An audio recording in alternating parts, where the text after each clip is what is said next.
I think if you're recording, once it's done, I'm pretty sure you get a file. Cool. I'll wait for that. So where are you? I'm in Chicago area. Oh, are you really? Are you from Yeah, there? yeah. I'm born and raised, and then I lived in LA for about 10 years, and then been back here for a little while. So I'm in the suburbs of Chicago. Did you go to college up there? I went to college in Minnesota, actually. Oh, did you? All right. Yeah, that's where I met my wife. But where are you? You're in the South, right? I'm in South Florida now, but I'm originally from a small town in Illinois. I went to Champaign to college and stuff. Oh yeah. Yeah. We're in Illinois. It's called Assumption. I don't think I've heard of it, but yeah, I mean, I know Central Illinois really well. I mean, I have a lot of, I mean, my family's primarily from the Peoria area, a Oh, yeah, few yeah. other people further down south, but like little farm towns. I mean, my Yeah. mom, I come from farm stock on my mom's side.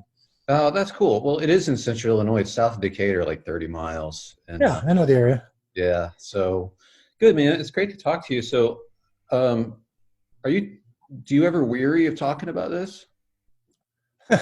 Not really. Mostly because I know it's an important part of spreading the word about the show, but also because the story of how the show happened is such a great God story that I love telling it, and I love. I mean, we're still hearing every day from people whose lives have been impacted by the show and by the story of the show and my personal story of how it came together. It's been cool. So. Oh, I can't wait to hear that. I want to start though with talking about Matthew. I don't know. Do you know anything about me at all? It's okay if you don't. No, I do know little, and I love when I first heard about you, and I checked out the podcast, and I love it, and I mean it kind of fits into my T-shirt that I'm wearing that says "Get used to different," which is a line from episode 7. But from what I understand, are you Asperger's or on the autism spectrum? Yeah, I'm on the spectrum, and my son Yeah. is too. He's an intel officer in the military now, but seeing the depiction of Matthew, that prompted a ton of questions, starting with like, why? Where did that Right. come from? Where in your life were you like, I need to write this into this thing? Yeah. No, I'd love to talk about that. Do you want to go now, or do you want to have like an official Go start, or ahead now. I'm already recording. It's all good. I'll edit out what? the earlier stuff or whatever. But yeah. Great. Well, my first exposure with the special needs world was my mom's side of the family. If you ever went to one of our reunions, you being on the spectrum would probably fit right in. But we have everything. I mean, clearly there's a genetic disposition towards some sort of special needs issue, because in almost every single family on my mom's side, there's at least one person who's either autistic or full-on mentally handicapped in some way. And so I grew up with that a little bit in my extended family.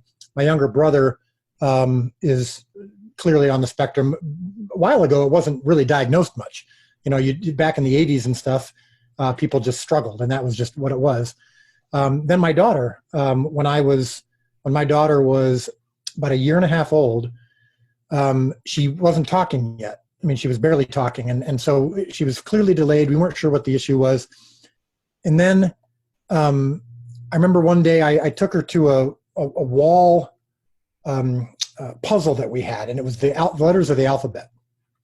And I just wanted to kind of work with her a little bit. So I'm pointing out each of the letters of the alphabet. I would say A, B, C, D, have her repeat it. Did it like once or twice. And the very next day I took her back and I pointed to the first letter and she said A.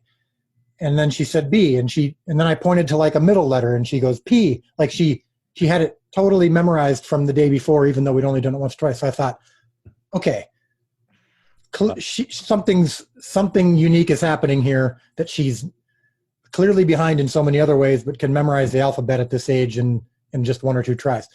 So my daughter is now 15, and she's autistic, but she's high functioning. And that whole process led me to just study the brain more. I just really wanted to understand my daughter and understand this world. So I have a lot of familiarity with understanding autism and the whole world of the brain. I think I'm a little bit on Asperger's myself.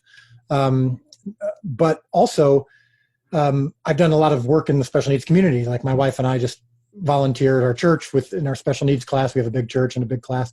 So I'm really familiar with it. So there's a little long answer to your question, but when we were writing season 1 and getting together to plot out the whole story of season 1 and then choose our main characters. And then once you choose your main character, then you start going through their characteristics from the Gospels that we could pick up on.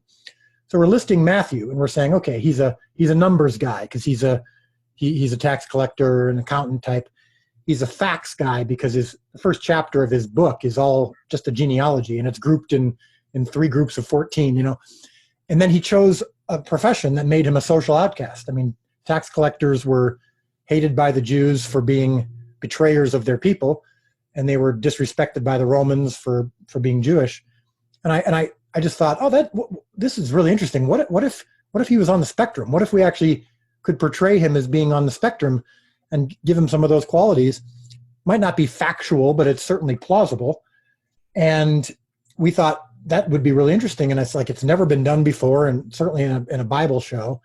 And I thought it would be a really interesting way to connect the audience to him, make him really human. And I thought it was a great opportunity for people who are on the spectrum or who know people on the spectrum to see someone like that called by Jesus, and to see someone like that as part of this team, and to see their unique characteristics, which can be strengths and weaknesses, but there's so many strengths as well. And I wanted to show that. So that all of that went into the portrayal of Matthew. And then when we cast him, the actor and I just worked really hard to find little things that we could do that would be interesting, and then how the people around him reacted we thought would be interesting. So I just thought it would be a really interesting and plausible thing to do in a Jesus show.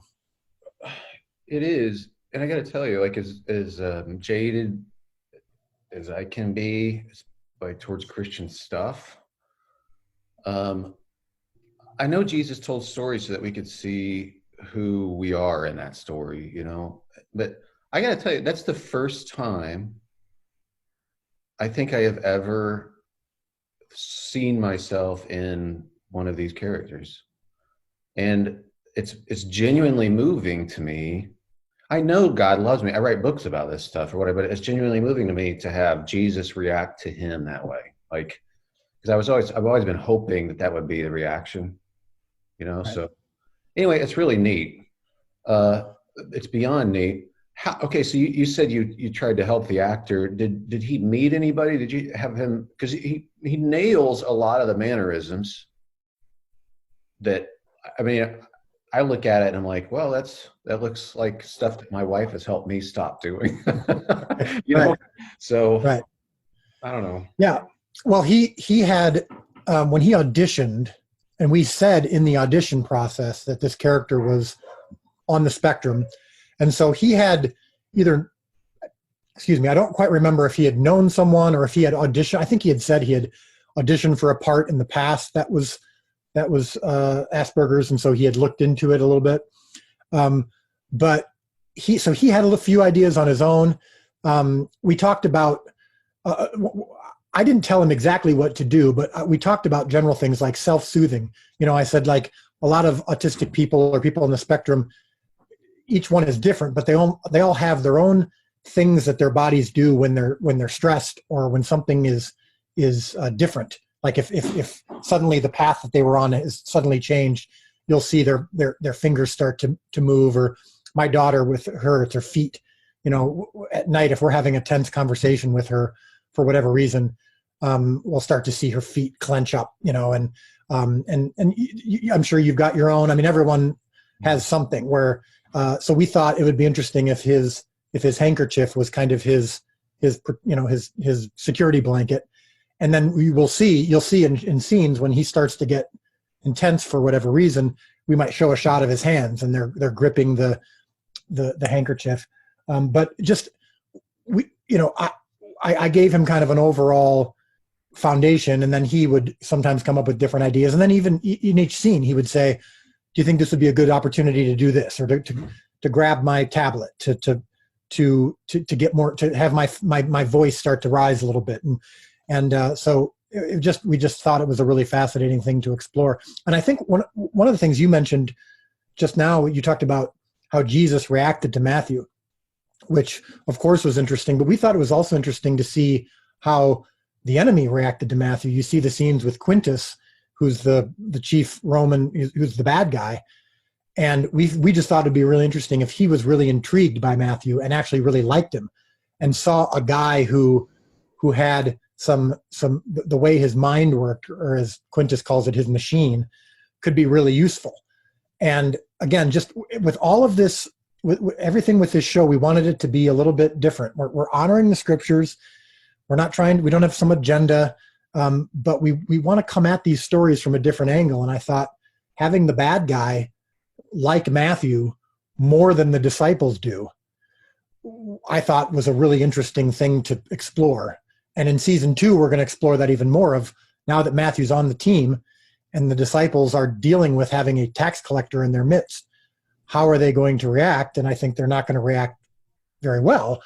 And I think that's something interesting to explore for the viewer, is how do I react to people who are different than me or who made different choices than I did? And how is Matthew going to react when he really does come to grips with what he did, which is he did betray his people in many ways. And maybe the way his mind worked allowed him to do that without thinking through the social consequences.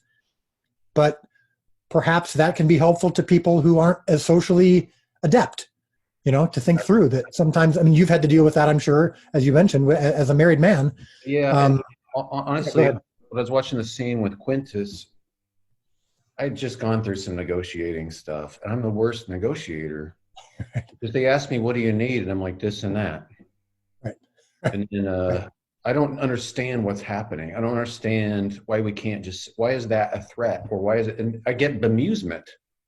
Right. So I recognize that. I thought that's a really realistic way. I mean, we're all a mixed bag, right? So it's not, the guy's not always going to be like, right. He could be like, this guy's intriguing. It was very well done. Let me ask you to shift off Matthew a little bit. I could talk to you about that all day, but sure. Who helped you? Like, what authors have you read, or who's been the most instructive to help you understand who Jesus is? Well, honestly, when you read the Gospels, you try to pick up on, I think everybody does when they read the Gospels, they try to pick up on the subtext.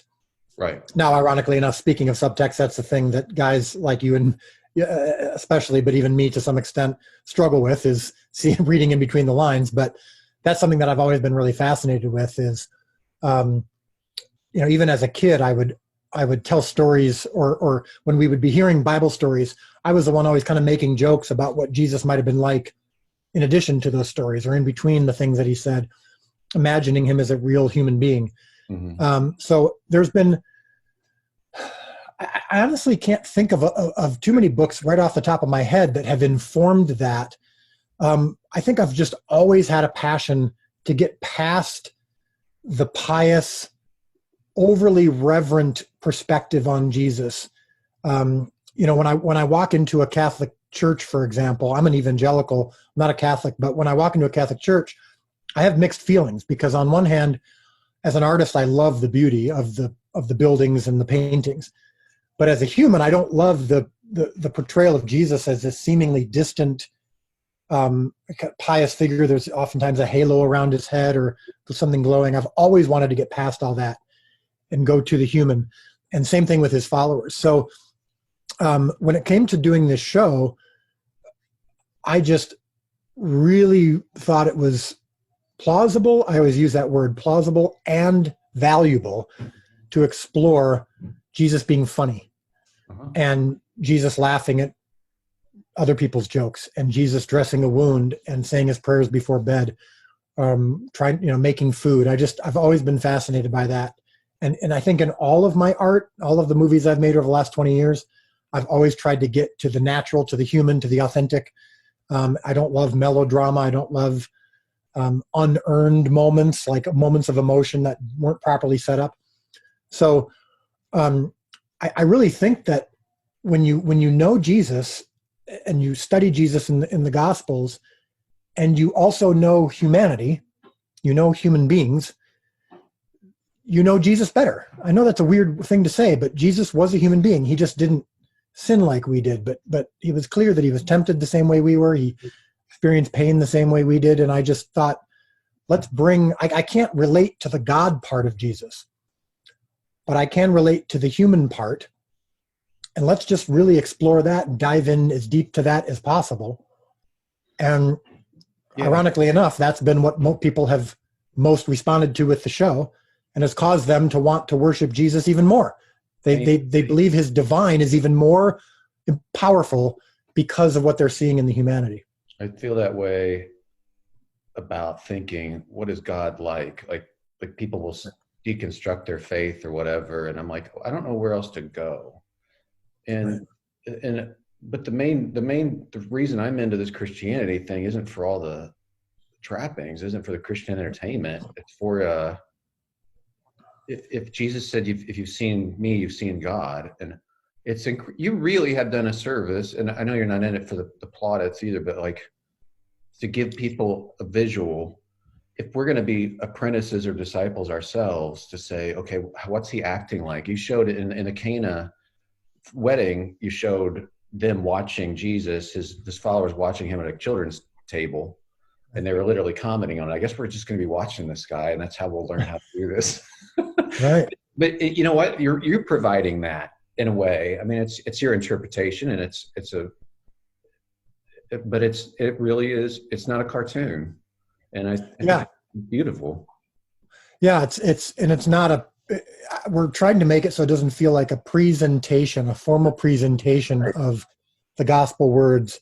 We're trying to get you there, we're trying to have you feel, because I believe if you can see Jesus through the eyes of those who actually met him, you could perhaps be impacted in the same way that they were. And so if Jesus can intrude into Mary Magdalene's life and be the solution to her sin problem, then he can be the solution to yours. And you might not be able to relate to Mary Magdalene, but you can relate to Matthew.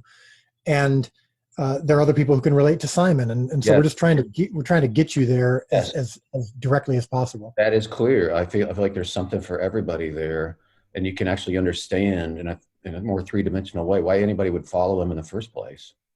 Right. So many people have said that. Yeah. That's one of the affecting things to me about it too, is that you're not, here's what I feel like, not to offer a big critique of all Christian entertainment, but they always tell me stuff. They're always, it's words. It's just a blizzard of words. And then when I watch really good shows that aren't Christian, really well-crafted shows, they're showing me things. Like they respect my intelligence enough that I can pick up on it without them doing a didactic explanation. So that's clearly something you were sensitive to, right? Well, I think because when people ask me what are some of your influences, I hate to say this, but I can't think of any that were faith-based movies or shows that were influences. I've seen some great faith-based content. I don't critique it all, and I've made a lot of faith-based content. So and some of it I'm proud of. So I don't think it's all bad, but I do try to, as much as possible, immerse myself in the best storytelling ever, and I believe that will make me a better storyteller. And this show came out of I was making a short film for my church's Christmas Eve service, and about the birth of Christ from the perspective of the shepherds. And while I was doing it, I was also binge watching a lot of shows with my wife. And one of my favorite shows of all time is Friday Night Lights. And that was a show that I was watching at the time. And I was also watching The Wire. And those two shows, the nuance and the depth and the characterization and how each character wasn't necessarily all bad or all good. And I realized what I really was tuning into was to see what happened to these people. And I wanted to see their relationships. And I thought, why has that never been done with a Jesus show? Like there's been movies, there's been miniseries, but there's never been a multi-season show where you can really dig deep into these people and into the stories and follow them from season to season. And that when you have that kind of time to develop the story, you don't have to skip steps and just tell people what happened, like you said. You can just let it develop. And the scene episode 7 between Nicodemus and Jesus, where he finally meets Jesus, and that's from John chapter 3, the most famous chapter in the Bible. Well, in the Bible, that just kind of comes out of nowhere. It just is by itself. You don't really know much of the context. But in our show, it doesn't happen until episode 7. We take our time to show you what Nicodemus is going through and what would cause him to maybe be open-minded to the fact that Jesus is the Son of God, when most of his colleagues would never believe that. And that's the beauty of a multi-season show. You have the time to develop that. Well, I want to hear the story about the genesis of the whole idea, but a couple other things too. Like, what reactions do you get? I don't know where the actors are coming from. I guess you hire a casting company and you go from there. I don't know how all that works. I don't need to, but I am curious about, this has to be an extended rumination for them and you on Jesus himself. This has to be. There's no way you can't. This has to be an extended, like almost meditative study, whether you wanted it or not. And I'm curious, and we don't know, you don't have to speak to where everybody is in their spiritual lives, who knows, but what comments or things have been said that you've picked up from people just involved with the staffing of this? So the majority of the actors on the show are not believers, or at least I don't know if I'd say the majority, but a good chunk of them. Some of them had no context much at all about who Jesus was, or don't know much of the Bible. Others had maybe grown up in a faith tradition like Greek Orthodox or Catholic, but hadn't really known much of the story or the Gospels, or had kind of maybe fallen away from that a little bit. Everybody has at one point said to me some form of, "This is really interesting, I didn't know this," or "It's been really fascinating to learn more about these people."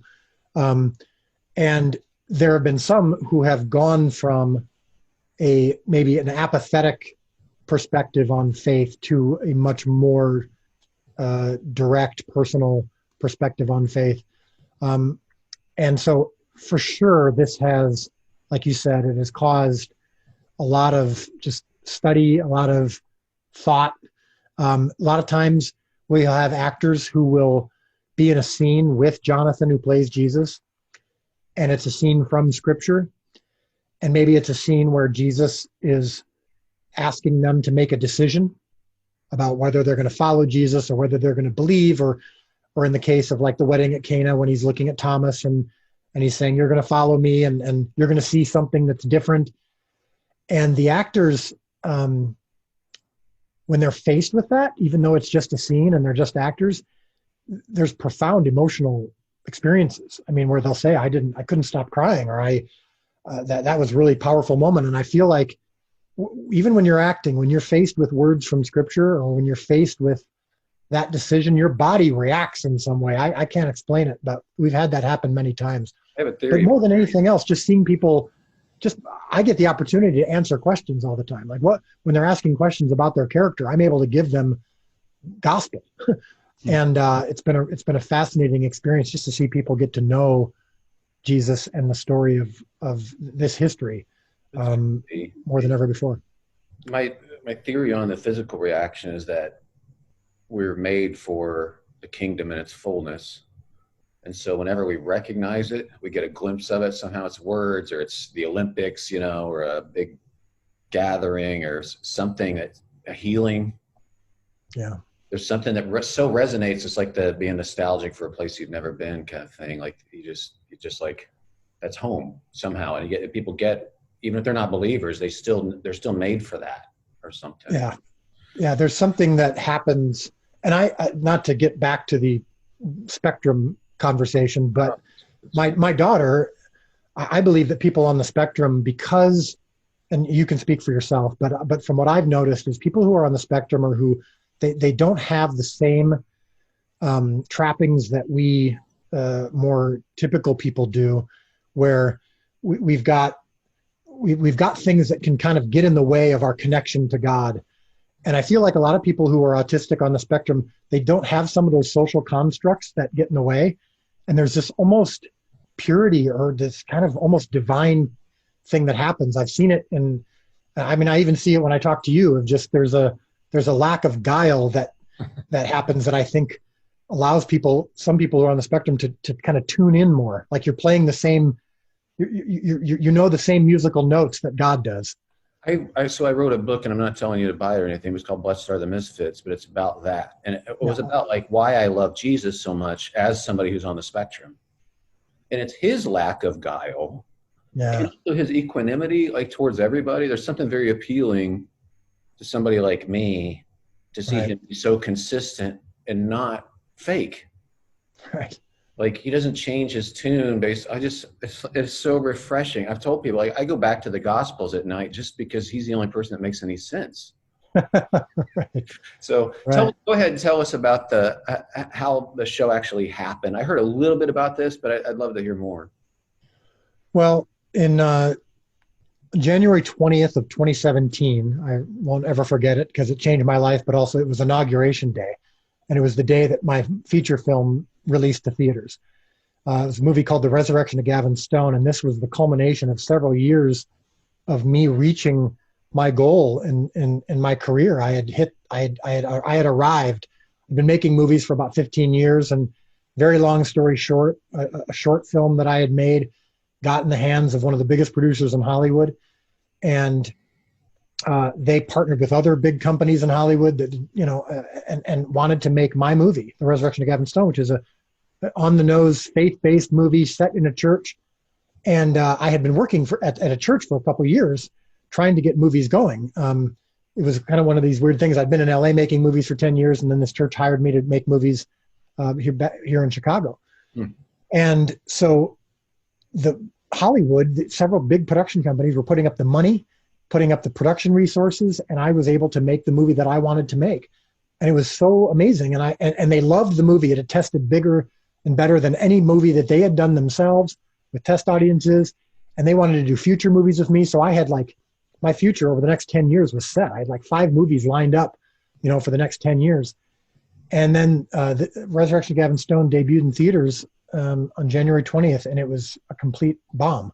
I mean, like you can tell right away, right in the first few hours. And so in like 3 hours, I went from being a director with a very bright future to being a director with no future, because all these companies were like, oh, I guess we don't know the faith-based world. We're going to go back to doing what we do best. And I was home alone with my wife, just crying and praying on a Friday afternoon. We were so confused because God had seemed like he was so present during this whole process. And so now that it failed, the natural conclusion is, well, I guess God wasn't part of that process because God's not the author of chaos and failure. And so clearly we missed the boat. Clearly we were wrong. And while we were kind of thinking through things and praying and confused, God laid it so powerfully on my wife's heart, almost as clearly as though he said it audibly, the story of the feeding of the 5,000. And also this phrase, I do impossible math. And she didn't know what that meant. And you never know, of course, whether it's God speaking to you or not, but it just felt written on her heart. I do impossible math. So we went and read the feeding of the 5,000 story in the Gospels again, and we'd heard it hundreds of times, but we noticed a few things that we hadn't noticed before. And one of them was that when the disciples came to Jesus and said, these people are so hungry, we need to send them home and to get food. And Jesus said, no, they're actually so hungry. If we send them home, they're going to faint along the way. They're that hungry. So it wasn't a surprise to Jesus. And in fact, depending on your theology, it was his fault. You can say he either allowed it to happen or he was responsible for it to happen. But he was, in my theology, I kind of believe he was responsible for making them hungry. He was responsible for the hunger that necessitated the miracle. He had been talking for 3 days and they had been listening to him, and now they're starving. And so we thought, well, that's interesting. He did know what was there. And so maybe God's, excuse me, sorry about that, but maybe God's telling us he's brought us to this place on purpose, and now a miracle's coming, and the box office numbers are going to impossibly turn around. We're going to have this great lesson and story to tell these guys in Hollywood who aren't believers, and God's going to really show up and do a miracle. And he didn't. The numbers didn't get any better, and so we were just kind of unsure of what God was trying to tell us with that story and with that phrase. Well, that night at 4:00 in the morning, I was doing what I always do, which I think a lot of people do after something doesn't go well, is you analyze. What went wrong? Where was I at fault? And I'm writing out this 15-page memo of all the things that I had done wrong and all the things that others had done wrong, trying to understand this. And this message pops up on my screen on Facebook from someone I've never met. We've talked a few times on Facebook, but they were just a Facebook friend. And it didn't say hi, didn't say hello, didn't say heard about the movie, no social pleasantries. I'm sure you can identify with that. And all it just said was, remember, your job is not to feed the 5,000. It's only to provide the loaves and fish. And for a moment, I honestly wondered if my computer had been recording what my wife and I had been talking about, because I thought, how in this world could this person know to tell me about that story? And I just responded by saying, what are you doing up at 4 a.m? And he said, well, I'm in Romania. I'm on a different time zone, visiting my brother. And I said, can I ask you why you told me that? And he said, oh, it wasn't me. God just wanted me to share that with you. And that moment changed my life, because I knew, number one, that God was present in this circumstance, just like the story of the feeding of the 5,000 had told us.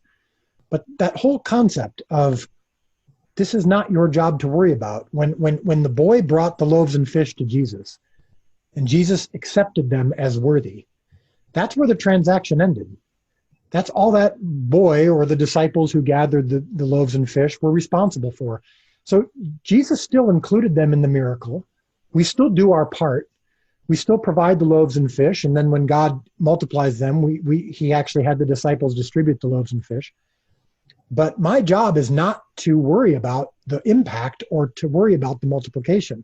It's just make sure that whatever loaves and fish I do provide are as good and healthy as they can be. So I should work to become a better baker and a better fisherman. I know that sounds cheesy, but to make sure that I'm ready with what God wants from me. But that's all I'm responsible for.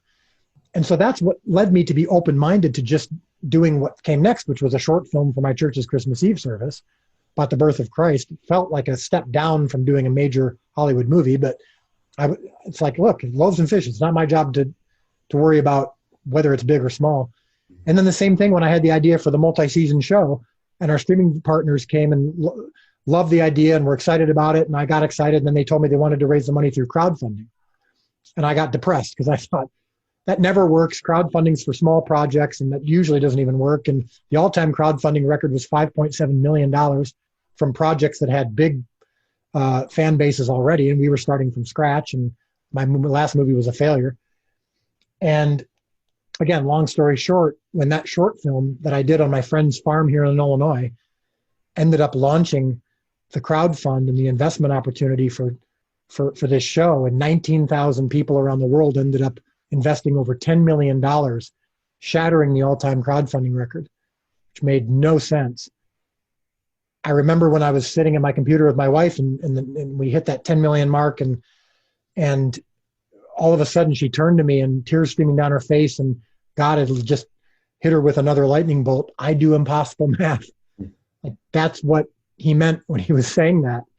And it was just as clear as day. And that has been the case with this show from moment one, all the way up until a few months ago when we decided to make the show completely free, completely hassle-free, completely delay-free in every country all over the world, even though streaming costs money. We made it totally hassle-free so people could just watch all 8 episodes with no restrictions.